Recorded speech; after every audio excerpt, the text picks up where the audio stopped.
The number of migrants across Africa has risen sharply in the past decade as war, crises, and climate change have wreaked havoc.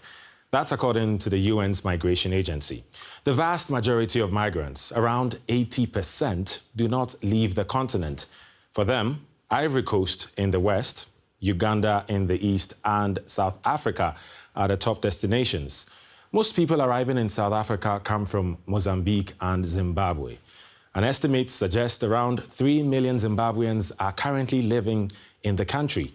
The situation has led to a significant backlog in paperwork, with a large number of asylum seekers waiting for years to receive a response to their applications.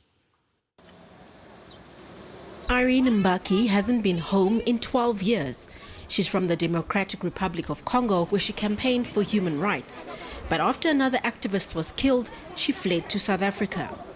She first applied for asylum in 2011 and has had 18 extensions on her application. She's a recognized asylum seeker, but still has not obtained full refugee status. The bureaucracy is confusing and frustrating. I was having appointments. The day I came for appointment, they didn't receive me. I make even 3 times coming. But the last time when I came, they say I must come for interview. So that interview, it took so long. They was not receiving me. At the end, they say there's no anymore by hearing dates. So I must go back to my house. I must reply, so they're gonna give me the paper. Up to now, nothing. Mbaki is one of many thousands of people seeking asylum in South Africa. They flee many African countries like she did, but also come from as far as Pakistan and India. The road to permanent refugee status is long and difficult. Many are rejected and then appeal, which also takes a long time. This can leave people in asylum limbo for years. There's currently a backlog of 130,000 asylum appeal applications. In the last 2 years, the Department of Home Affairs has managed to process only 20,000 applications. And if they continue at this rate, it will mean that it will take 13 years for them to clear the current backlog. All the while, new applications are being made every day. The government admits that it's struggling to clear the caseload. The appeal system in South Africa is unending and very poorly designed. It's unending because you can appeal forever. It's been so difficult that in 2021, the South African government partnered with the UN Refugee Agency in an attempt to clear the backlog. But that project's funding has been cut by 2/3, meaning Mbaki and many others wait even longer for a final decision on their applications.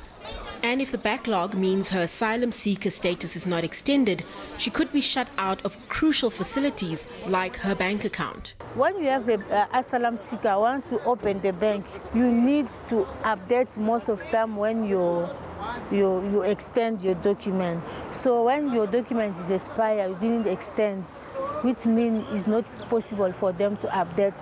So you're gonna miss many things. The South African government says many of those seeking asylum are looking for work, not safety. One of the starting points is the world must recognize there is a problem of economic migration, and we must cater for it and put up laws and conventions about how is it dealt with. Otherwise, there'll always be a problem. The chaotic system makes things worse for people like Irene. Her situation is hard enough as it is. She hasn't seen her daughter since she left. The girl was 3 then. She's 15 now.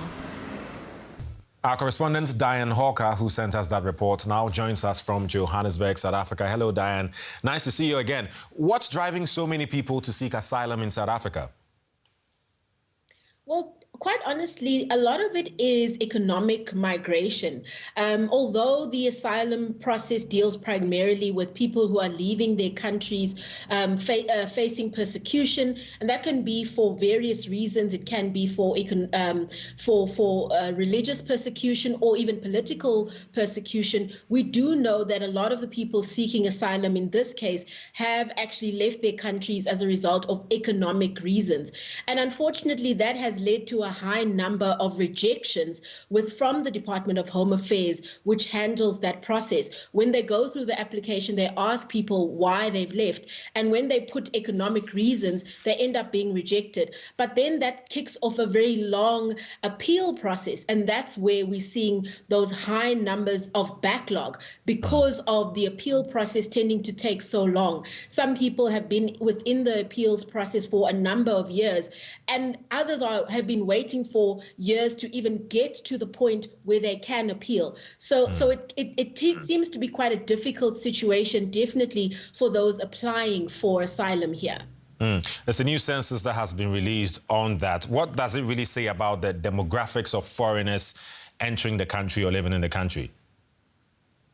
Yes, well, the census doesn't only look at asylum seekers, but it does give us a sense of who's coming to South Africa. It looks at inward migration patterns as well as those coming from outside of the country. And the census has given us a picture of who are the people that are mostly coming into South Africa, as well as where they're going. At the top of the list are migrants from Zimbabwe. They form over 45% of those migrating here. And a lot of them are ending up in the Gauteng province or in the Western Cape province. And you can see that that's really because those are the economic centers here.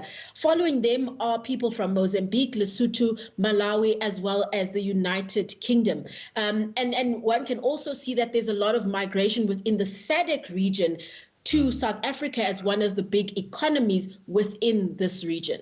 I have to say, I didn't expect the UK to be in the top 5 list, but that's for another day. South Africa already experiences xenophobia. So what's the concern that the increasing number of foreigners could give rise to that?